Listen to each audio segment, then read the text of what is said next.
আসসালামু আলাইকুম প্রিয় শিক্ষার্থীবৃন্দ, তোমাদেরকে অনেক অনেক প্রীতি আর শুভেচ্ছা জানাচ্ছি। ঈদের ছুটির পর এটা তোমাদের সাথে আমার প্রথম ক্লাস। বলো তো কেমন ছিলে সবাই? ঈদের ছুটি কেমন কাটিয়েছ? সত্যি বলতে কি, করোনা ভাইরাসের কারণে আমরা এখন ঠিক আগের মতো করে ঈদ উদযাপন করতে পারছি না। তবুও তোমরা সবাই ভালো থাকবে, সুস্থ থাকবে এই প্রত্যাশা করছি। সুদিন হয়তো আসবে, সেই প্রত্যাশা নিয়েই আমাদেরকে নিরাপদে থাকতে হবে। আজকে ক্লাস শুরু করার আগে তোমাদের জন্যে একটা বিশেষ কথা হলো, তোমরা ইতিমধ্যেই দেখেছো আমাদের কলেজ পেজে একটা বিজ্ঞপ্তি দেয়া হয়েছে। সেখানে বাংলাদেশ শিক্ষা তথ্য পরিসংখ্যান ব্যুরো ব্যান্ডবেজের শিক্ষাতত্ত্বভিত্তিক ডেটাবেস তৈরি ও ইউনিক আইডি প্রদান কার্যক্রমের নিমিত্তে একাদশ ও দ্বাদশ শ্রেণীর শিক্ষার্থীরা তোমাদের কিছু ডকুমেন্ট সহ 27 থেকে 31 তারিখের মধ্যে, অর্থাৎ 27/5/2021 থেকে 31/5/2021 তারিখের মধ্যে কলেজে উপস্থিত হয়ে তোমাদের জন্যে নির্ধারিত ফর্ম আছে, সে ফর্মগুলো পূরণ করার নির্দেশ দেওয়া হয়েছে। অর্থাৎ তোমাদের জন্য একটা ইউনিক আইডি কার্যক্রম যেটা বাংলাদেশ সরকার শুরু করেছেন তোমাদেরকে, সেখানে অবশ্যই তোমাদের জন্য নির্ধারিত ছক কলেজে যেয়ে পূরণ করে আসতে হবে। আর সেখানে ছক পূরণ করতে তোমাদেরকে যে প্রয়োজনীয় কাগজপত্র বা ডকুমেন্টসগুলি লাগবে সেটা হলো 2 কপি পাসপোর্ট সাইজের ছবি, যেটা সদ্য সাম্প্রতিক সময়ে তোলা, তবে রঙিন ছবি হতে হবে, কিন্তু সে ছবির ব্যাকগ্রাউন্ড থাকবে সাদা।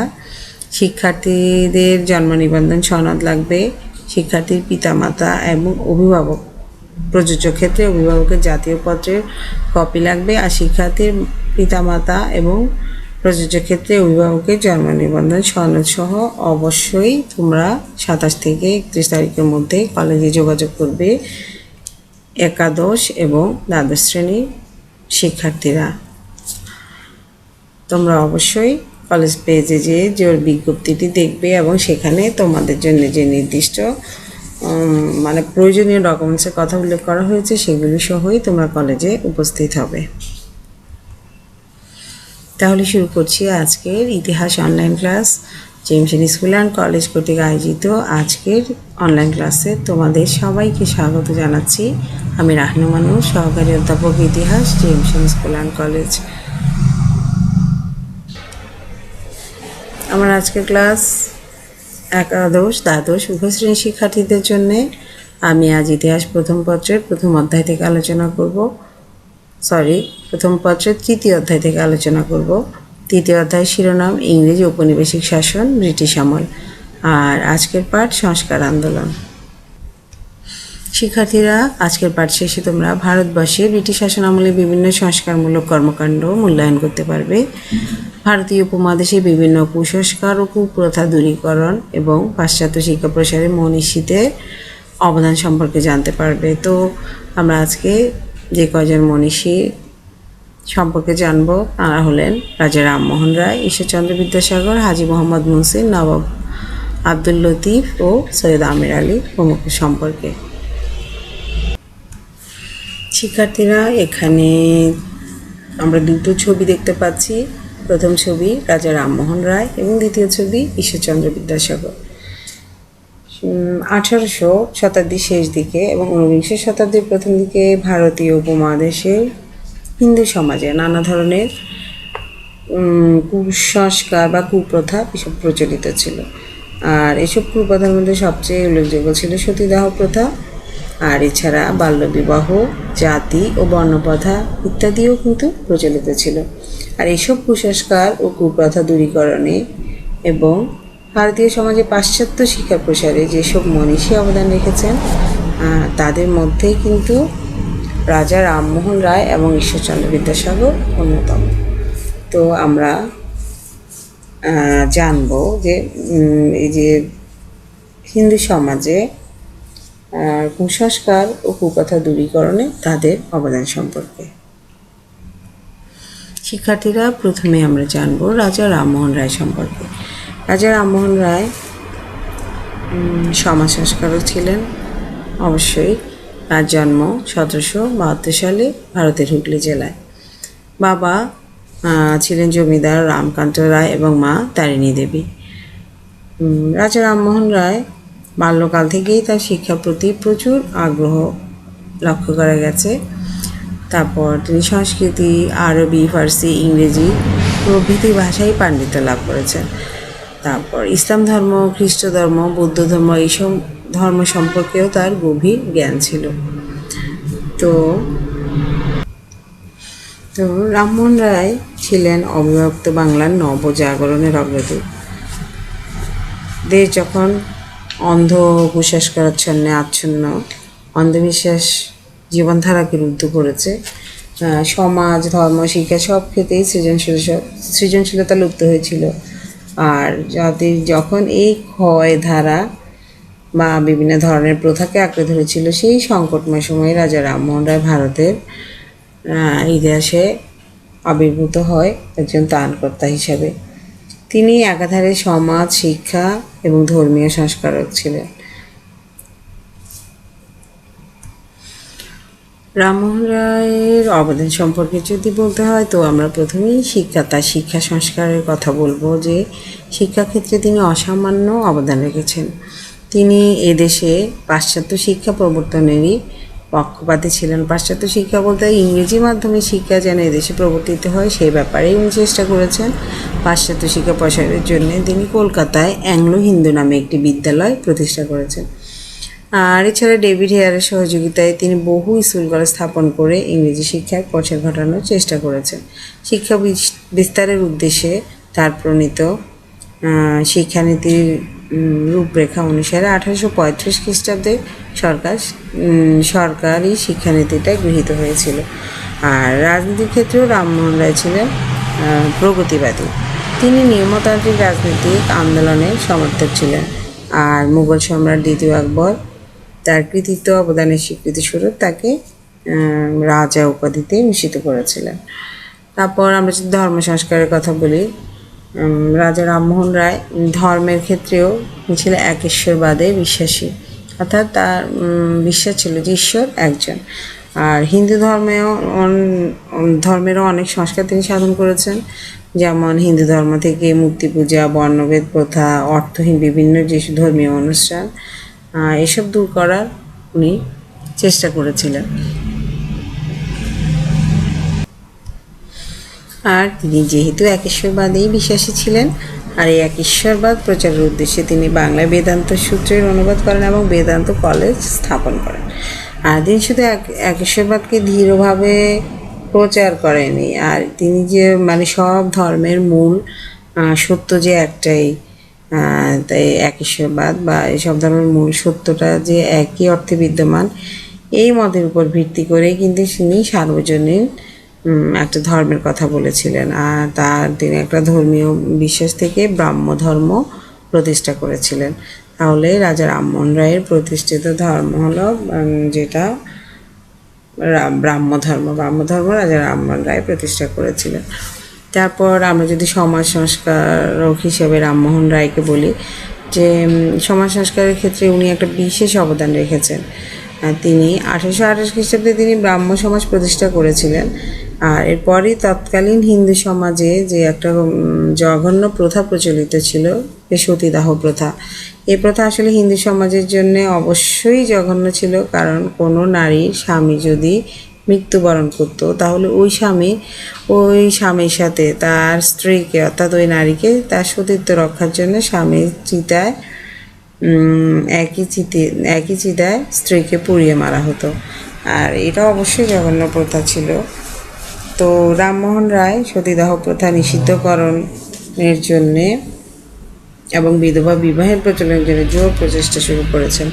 আর তার এই অক্লান্ত প্রচেষ্টার ফলেই কিন্তু 1829 খ্রিস্টাব্দে লর্ড বেন্টিং আইন পাশ করে সতীদাহ প্রথা রহিত করেন। সতীদাহ প্রথা প্রসঙ্গে রামমোহন রায় প্রবর্তক ও নিবর্তকের সংবাদ নামে একটি বইও কিন্তু রচনা করেছিলেন।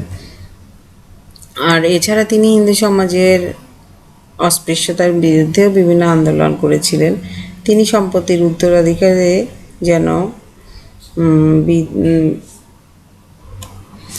যাতে বিধবারা বঞ্চিত না হয় সে চেষ্টা করেছেন। তারপর হিন্দু নারীদেরকে সুশিক্ষা প্রদান, নারীদের সম অধিকার প্রতিষ্ঠা এসবের জন্যও তিনি চেষ্টা করেছিলেন। আর সমুদ্র যাত্রা নিয়ে তখনকার হিন্দু সমাজে একটা কুসংস্কার প্রচলিত ছিল, তিনি সেই কুসংস্কারটাও দূর করার চেষ্টা করেছিলেন। তাহলে আমরা দেখতে পাই যে শিক্ষা সংস্কার, ধর্ম সংস্কার এবং সামাজিক সংস্কার প্রভৃতি ক্ষেত্রেই কিন্তু রাজা রামমোহন রায় একটা অসামান্য অবদান রেখে গেছেন। আর এই মনীষী 1833 খ্রিস্টাব্দে ইংল্যান্ডের ব্রিস্টল শহরে মারা যায়। আসলে শিক্ষার্থীরা আমি অবশ্যই অল্প ভাষায় অল্প কথায় তোমাদেরকে মনীষীদের কথাগুলি বলার চেষ্টা করছি। তোমরা অবশ্যই বই দেখে তারপর পড়বে, তোমাদেরকে হিন্টসগুলি দেওয়ার চেষ্টা করেছি। এবার আমরা ঈশ্বরচন্দ্র বিদ্যাসাগর সম্পর্কে জানব। তো ঈশ্বরচন্দ্র বিদ্যাসাগরের নাম শোনা নেই এরকম কেউ নেই বোধহয়, কারণ ঈশ্বরচন্দ্র বিদ্যাসাগর ছিলেন একজন মানবতাবাদী, পণ্ডিত, সাহিত্যিক ও সমাজ সংস্কারক। রাজা রামমোহন রায়ের মৃত্যুর পর সমাজ সংস্কারের যে আন্দোলন সেটা গতিহীন হয়ে পড়েছিল। আর তিনি সমাজ সংস্কার আন্দোলনকে অর্থাৎ রামমোহন রায়ের মৃত্যুর পর ঈশ্বরচন্দ্র বিদ্যাসাগর সমাজ সংস্কার আন্দোলনকে পুনরায় চাঙ্গা করতে সক্ষম হন।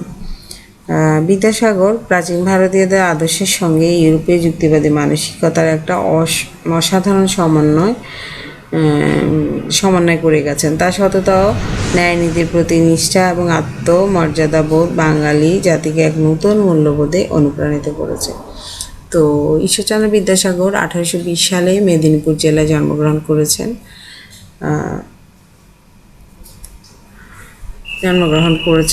বলতে গেলে একটা দরিদ্র ব্রাহ্মণ পরিবারে। তার পিতা নাম ঠাকুরদাস বন্দ্যোপাধ্যায়, মাতা ছিল ভগবতী দেবী। তিনি অত্যন্ত মেধাবী ছাত্র ছিলেন। অল্প কয়েক বছরের মধ্যেই কিন্তু তিনি কাব্য, ব্যাকরণ, বেদান্ত প্রভৃতি শাস্ত্রে গভীর জ্ঞান লাভ করেছিলেন। 19 বছর বয়সে একটি বিশেষ পরীক্ষায় সাফল্য অর্জনের জন্যই কিন্তু তাকে বিদ্যাসাগর উপাধি দেওয়া হয়েছিল। আর কলকাতা সাংস্কৃতিক কলেজে তিনি উচ্চশিক্ষা লাভ করেছেন। 1841 সালে তিনি ফোর্ট উইলিয়াম কলেজের প্রধান পণ্ডিত হিসেবে নিযুক্ত হন। আর তিনি শিক্ষা ও সমাজ সংস্কারে একটা অসামান্য অবদান রেখেছেন। তো আমরা তার শিক্ষা সংস্কার সম্পর্কে আলোচনা করলে জানতে পারবে যে ঈশ্বরচন্দ্র বিদ্যাসাগর কলকাতা সংস্কৃত কলেজের অধ্যাপক এবং পরে অধ্যক্ষ হয়েছিলেন। আর সেই সময় তিনি সংস্কৃত কলেজে অনেক সংস্কার সাধন করেন। আগে সংস্কৃত কলেজে শুধু ব্রাহ্মণরাই পড়াশোনা করত, কিন্তু ঈশ্বরচন্দ্র বিদ্যাসাগর সকল হিন্দু ছাত্রদের জন্যে সে কলেজে দ্বার উন্মুক্ত করে দেন। আর শিক্ষা বিস্তারের জন্য তিনি বর্ণমালা, কথামালা প্রভৃতি পুস্তকও রচনা করেন। তিনি নারী শিক্ষার ক্ষেত্রেও একটা বিশেষ অবদান রাখেন। কিছুদিন ধরে বেথুন কলেজের সচিবের দায়িত্ব পালন করেছিলেন এবং নারী শিক্ষা কার্যক্রম শিক্ষা পরিদর্শকের দায়িত্ব পালনের সময় তিনি অসংখ্য বিদ্যালয় স্থাপন করেছেন। তিনি তার জন্মস্থান মেদিনীপুরে একটি অবৈতনিক বিদ্যালয় ও একটি নৈশ বিদ্যালয়ও স্থাপন করেছেন। তার নাম অনুসারে কলকাতায় বিদ্যাসাগর কলেজ স্থাপিত হয়েছে। আর তিনি কলেজেরও অনেক উন্নতি সাধন করেছেন। তাহলে শিক্ষাক্ষেত্রে তার অসামান্য অবদান আমরা জানতে পেরেছি। তারপর সমাজ সংস্কারক হিসেবে আমরা ঈশ্বরচন্দ্র বিদ্যাসাগর একজন অবশ্যই সমাজ সংস্কারক ছিলেন। তিনি বহু বিবাহ, বাল্যবিবাহ প্রভৃতি কুসংস্কারের বিরুদ্ধে এবং বিধবাদের বিবাহের পক্ষে আন্দোলন গড়ে তুলেছেন। আর বিধবা বিবাহ বৈধকরণ ও প্রবর্তনে তার জীবনের অক্ষয় কীর্তি, যেটা বিধবাদের বিবাহের আইন যে প্রবর্তন করতে পেরেছে এটাই তার জীবনের সবচেয়ে বড় কীর্তি। বিদ্যাসাগরের প্রচেষ্টায় 1856 খ্রিস্টাব্দে হিন্দু বিধবা আইন পাশ হয়। আর এই আইন প্রবর্তনের ফলে ঈশ্বরচন্দ্র বিদ্যাসাগরের তত্ত্বাবধানে প্রথম বিধবা বিবাহ সম্পন্ন হয়েছে, যেটা হয়েছিল 1870 খ্রিস্টাব্দে। তার পুত্র নারায়ণচন্দ্র এক বিধবাকে বিয়ে করেন। আর এই বিয়ের ফলে সমাজ সংস্কারের ক্ষেত্রে তিনি একটা অনুসরণীয় দৃষ্টান্ত স্থাপন করেছিলেন। আর ঈশ্বরচন্দ্র বিদ্যাসাগরের প্রচেষ্টায় কিন্তু অনেক সমাজের থেকে অনেক কুসংস্কার এবং অন্ধবিশ্বাস যেগুলি প্রচলিত ছিল সেগুলো থেকে মানুষ মুক্তি পায় এবং আধুনিক মুক্ত চিন্তা ও চেতনার উন্নীত হয়। তাহলে শিক্ষার্থীরা বুঝতে পারছো যে ঈশ্বরচন্দ্র বিদ্যাসাগর আমরা দেখলাম জ্ঞানের ক্ষেত্রে যেমন উনি শিক্ষা ক্ষেত্রে যে অসামান্য অবদানগুলি রেখেছেন, আবার আমরা দেখলাম সমাজ সংস্কারকের ক্ষেত্রে উনি একটা বিশেষ ভূমিকা রেখেছেন। সমাজ সংস্কারের ক্ষেত্রে তার উল্লেখযোগ্য ভূমিকা সেটা হলো বিধবা বিবাহর যে আইন, সেটা আইনটা পাশ করা, এবং তিনি তার নিজের পুত্রকে প্রথম বিধবার সাথে বিয়ে দিয়ে সে আইন বাস্তবায়নের জন্য একটা অনুকরণীয় দৃষ্টান্ত স্থাপন করেছেন।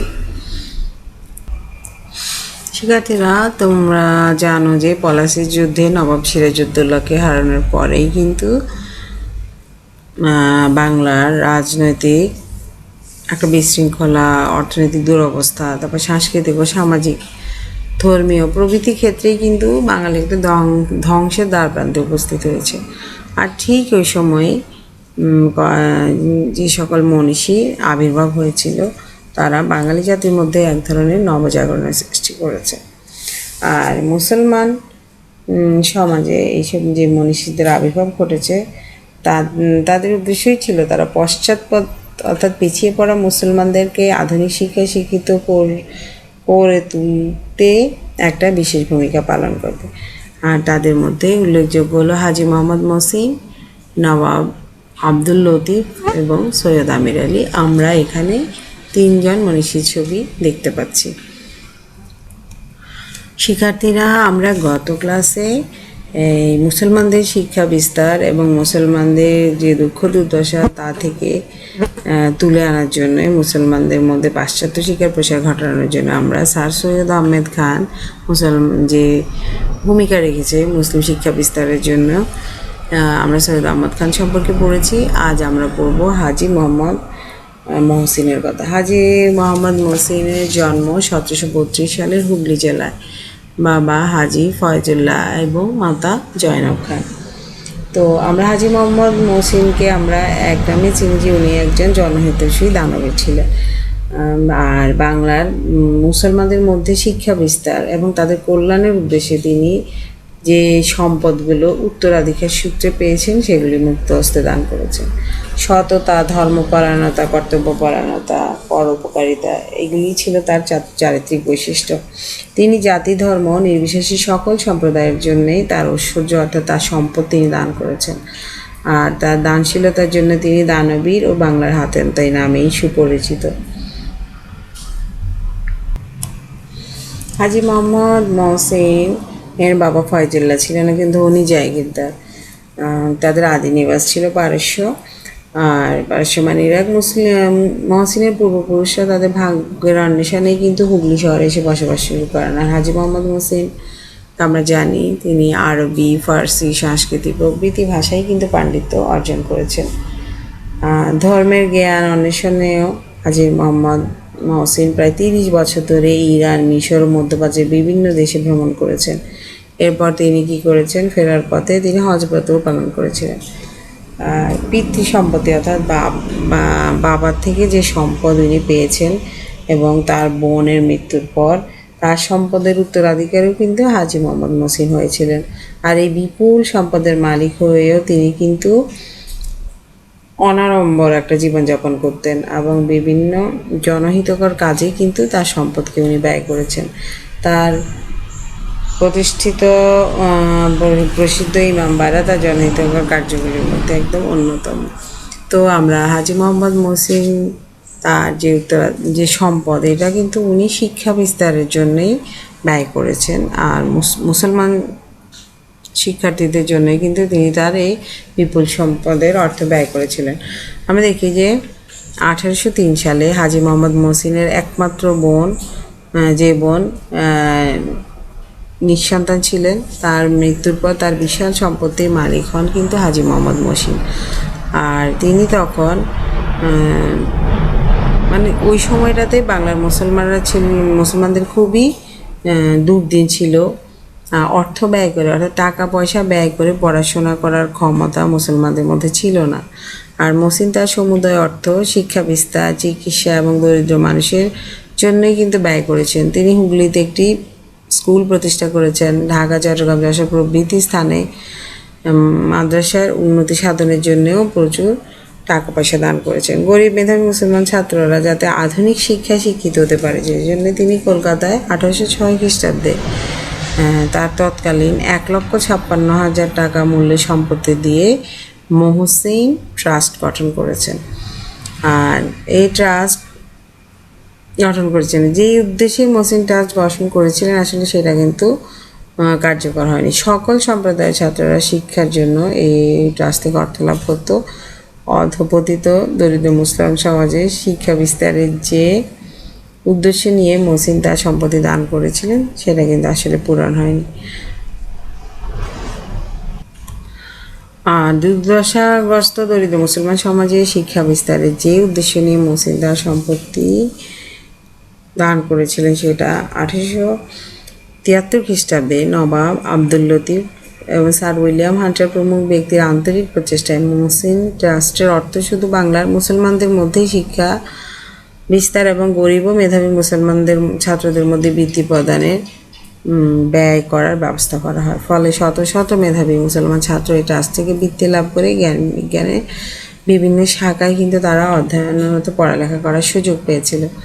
আর মুসলমানদের শিক্ষার জন্য হাজী মোহাম্মদ মহসিন হুগলি কলেজ, হুগলি মাদ্রাসা স্থাপন করেছেন। আর এসব প্রতিষ্ঠানে মহসিনের সম্পত্তির আয় দিয়েই পরিচালিত হতো। এছাড়া মহসিন কী করেছে, সকল ধর্মের শিক্ষা প্রতিষ্ঠানেই কিন্তু তিনি আর্থিক সহায়তা করেছেন। বলতে গেলে হাজী মোহাম্মদ মহসিন ছিলেন অসাম্প্রদায়িক আর এই পরোপকারী যে ব্যক্তি, যিনি 1812 খ্রিস্টাব্দে ইন্তেকাল করেছেন।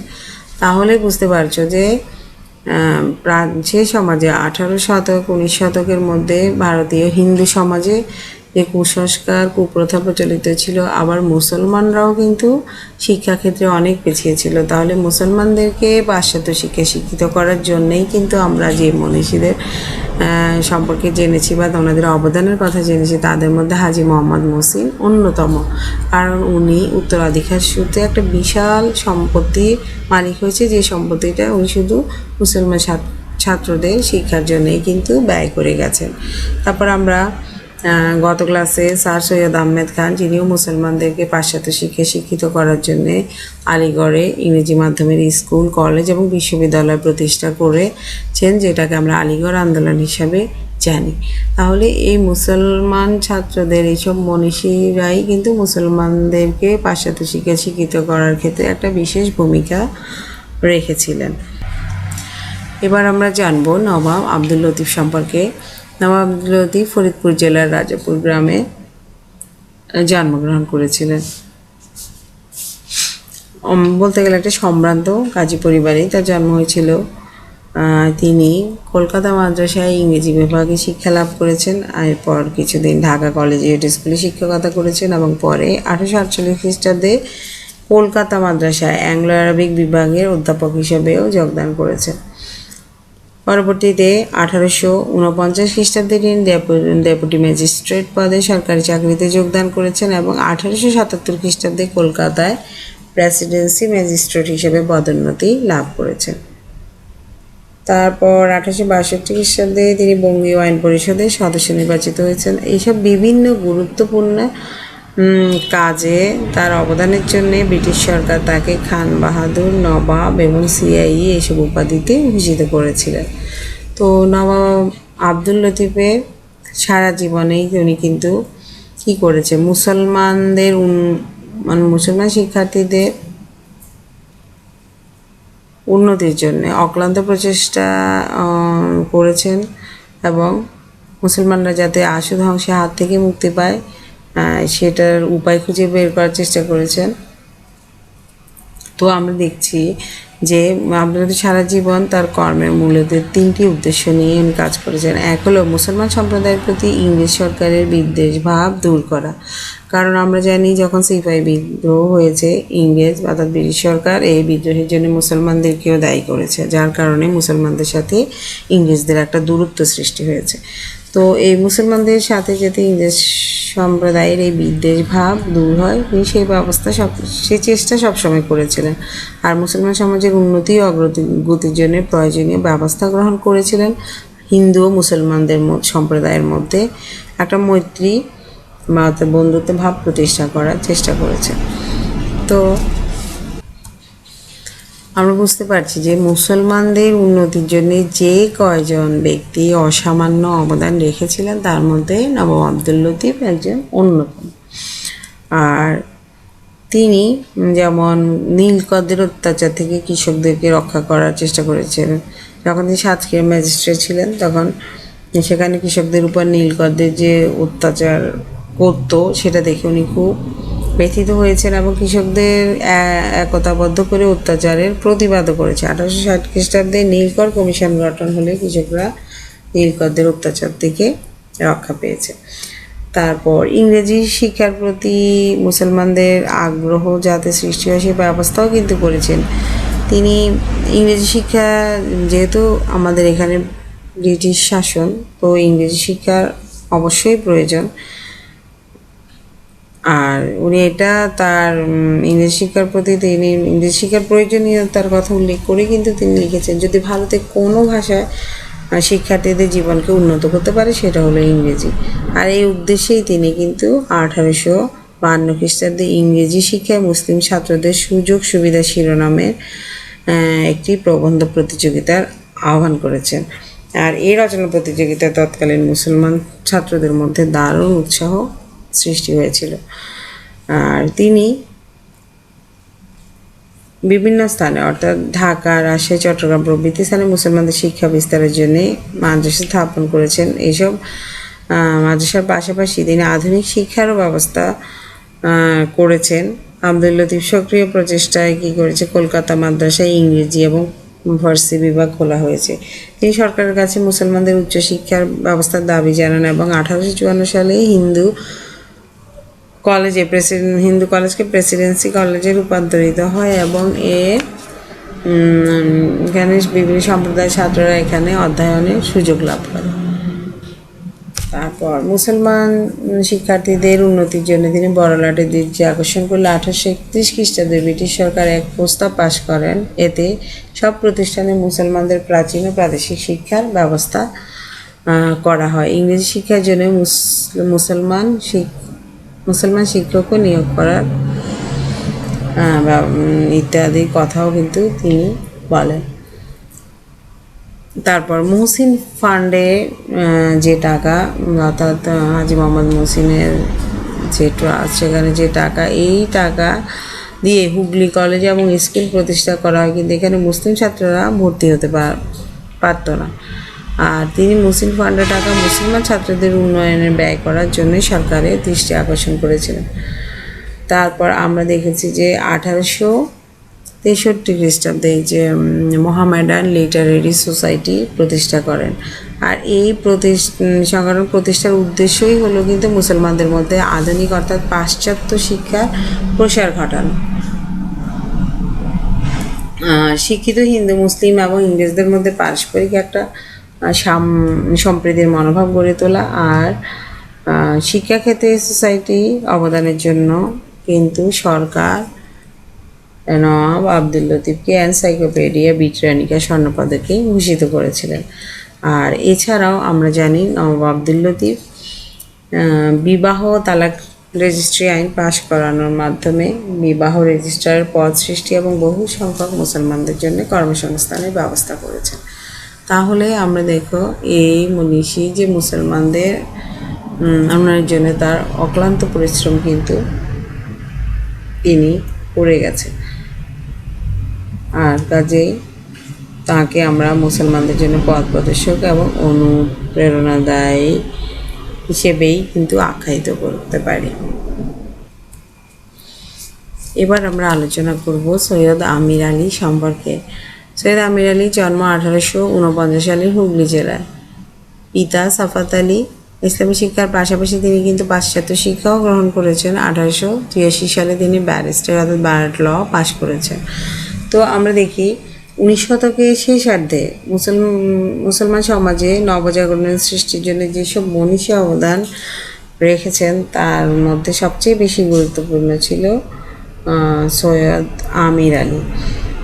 তিনি একজন প্রগতিশীল চিন্তাবিদ ছিল, রাজনীতিবিদ ও সমাজ সংস্কারক। তিনি পাশ্চাত্য শিক্ষার মাধ্যমে বাঙালি মুসলমানদের সামাজিক ও বৈষয়িক উন্নতি করতে চেয়েছেন এবং পাশাপাশি তিনি তাদেরকে রাজনৈতিকভাবেও সচেতন করতে চেয়েছেন। তারপর আমরা দেখি 1873 খ্রিস্টাব্দে তিনি ব্যারিস্টারি পাশ করে দেশে এসে কলকাতা কোর্টে কিন্তু আইন ব্যবসা শুরু করেছেন। আর একজন প্রথিতযশা আইনজীবী হিসেবে অল্প দিনের মধ্যেই কিন্তু সৈয়দ আমির আলী সুখ্যাতি অর্জন করেছেন এবং তিনি ভারতবর্ষের মুসলমানদের মধ্যে তৃতীয় মুসলিম ব্যারিস্টার ছিলেন। 1874 খ্রিস্টাব্দে তিনি কলকাতা বিশ্ববিদ্যালয়ের ফেলো হন এবং সেখানে আইনের অধ্যাপনা শুরু করেন।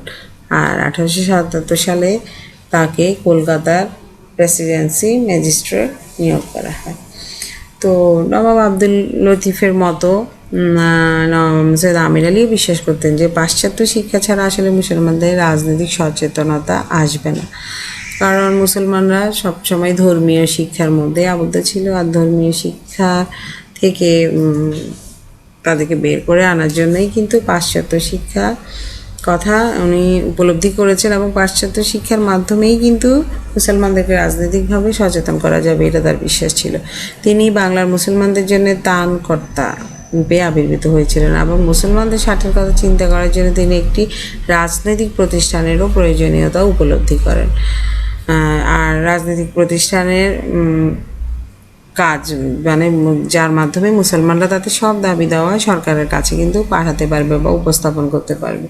আর এই জন্যই কিন্তু তিনি 1877 সালে সেন্ট্রাল ন্যাশনাল মোহামেডান অ্যাসোসিয়েশন নামে একটি রাজনৈতিক প্রতিষ্ঠান গড়ে তোলেন। আর এই প্রতিষ্ঠানের উদ্দেশ্য ছিল ভারতীয় মুসলমানদের মধ্যে রাজনৈতিক শিক্ষার যে অভাব সেটা লক্ষ্য করে তাদের মধ্যে রাজনৈতিক কর্মকাণ্ড বাড়ানো এবং হিন্দু সম্প্রদায়ের রাজনৈতিক প্রতিষ্ঠানগুলোর আলোকে কিন্তু তারা যেন মুসলমানরা যেন রাজনৈতিকভাবে সচেতন হতে পারে সে ব্যবস্থা করা। আর তার এই ঐকান্তিক প্রচেষ্টার ফলেই কিন্তু একই সময় সারা ভারতে এই Mohammedan Central National Mohammedan Association 53টি শাখা কিন্তু স্থাপিত হয়েছে। 1875 খ্রিস্টাব্দে কলকাতার সুরেন্দ্রনাথ বন্দ্যোপাধ্যায় এবং আরও অনেকে মিলে ইন্ডিয়ান অ্যাসোসিয়েশন এবং ইন্ডিয়ান লীগ প্রতিষ্ঠা করে কি জন্য হিন্দুদের রাজনৈতিক অধিকার রাজনৈতিক অধিকার আদায়ের জন্য। তো আমির আলীও ঠিক সেই সময় মুসলমানদের রাজনৈতিক অধিকার প্রতিষ্ঠার জন্যই কিন্তু এই সেন্ট্রাল ন্যাশনাল মোহামেডান অ্যাসোসিয়েশন প্রতিষ্ঠা করেন। তিনি 1882 সালে লর্ড রিপনের কাছে ভারতীয় মুসলমানদের অভিযোগ সম্বলিত একটি স্মারকলিপি পেশ করেছেন। যে স্মারকলিপিতে তিনি উল্লেখ করেছেন যে মুসলমানদের চাকরি নিশ্চয়তা, আন্ডার গ্রাজুয়েটদের চাকরি নিশ্চয়তা, মুসলমানদের সামাজিক, রাজনৈতিক ও ধর্মীয় স্বার্থ সংক্রান্ত আইন প্রণয়ন করতে হবে বা এইসব বিষয় সম্পর্কে কিন্তু সরকারের কাছে কিন্তু তিনি উপস্থাপন করেছেন। তো শিক্ষাক্ষেত্রেও অবদানের জন্য তিনি ইংলিশ সরকার তাকে 1882 সালে সিআই উপাধিতে ভূষিত করেন। 1906 সালে ঢাকায় যে মুসলিম লীগ গঠিত হলে তিনি লন্ডন থেকে তা সমর্থন করেছেন। সৈয়দ আমির আলী মুসলমানদের পুনর্জাগরণের জন্য কিন্তু উনি আজীবনই তার সংগ্রাম করে গেছেন। আর মুসলমানদের গৌরবময় ইতিহাস ঐতিহ্য নিয়ে তিনি লেখনের মাধ্যমে বিশ্ববাসীকে জানার চেষ্টা করেছিলেন। তার সবচেয়ে যে বিখ্যাত গ্রন্থ 1881 খ্রিস্টাব্দে যেটা প্রকাশিত হয়েছে তা হলো দ্য স্পিরিট অফ ইসলাম। আর 1899 খ্রিস্টাব্দে শর্ট হিস্ট্রি অফ দ্য স্যারাসেন্স গ্রন্থ তাকে যে বিশ্বব্যাপী একটা খ্যাতি এনে দিয়েছে। তাহলে তার এইসব পাণ্ডিত্যপূর্ণ লেখা কিন্তু পৃথিবীর সব ধর্মের লোকের কাছে কিন্তু ব্যাপকভাবে সমাদৃত হয়েছে। তাহলে আমরা দেখি যে মুসলমানদের ঐতিহ্য পুনরুদ্ধার এবং তাদের পুনর্জাগরণের ক্ষেত্রে আমির আলী যে অবদান রেখেছেন আসলে সেটা কোনোভাবেই অস্বীকার করা যায় না। তাহলে শিক্ষার্থীরা, আমরা আজকে সংস্কার আন্দোলন অর্থাৎ হিন্দু এবং মুসলিম সমাজে যেসব মনীষীরা বিভিন্ন সংস্কার বা পরিবর্তনের মাধ্যমে হিন্দু এবং মুসলিম সমাজে একটা ব্যাপক পরিবর্তন এনেছেন, আমরা আজকে সেই ধরনের মনীষীদেরকে নিয়ে আলোচনা করেছি, যার মধ্যে উল্লেখযোগ্য ছিল রাজা রামমোহন রায়, ঈশ্বরচন্দ্র বিদ্যাসাগর, হাজী মোহাম্মদ মহসিন, সৈয়দ আমির আলী এবং নবাব আব্দুল লতিফ সম্পর্কে। তো তোমরা অবশ্যই ক্লাসগুলো দেখবে এবং ঠিকভাবে পড়াশোনা করবে। শিক্ষার্থীরা, এবার তোমাদের জন্য সামান্য বাড়ির কাজ। কুসংস্কার মুক্ত সমাজ নির্মাণে ঈশ্বরচন্দ্র বিদ্যাসাগরের অবদান অবিস্মরণীয়। ব্যাখ্যা করো। ব্রাহ্ম ধর্ম কে প্রতিষ্ঠা করেন? সেন্ট্রাল ন্যাশনাল মোহামেডান অ্যাসোসিয়েশন কি? তোমরা বাড়ির কাজগুলো অবশ্যই করবে। আজ তাহলে এই পর্যন্তই। সবাইকে ধন্যবাদ জানিয়ে তুমি সবাই ভালো থাকো, সুস্থ এবং নিরাপদে থাকো এই প্রত্যাশা ব্যক্ত করে আমার আজকের ক্লাস শেষ করছি। আল্লাহ হাফেজ।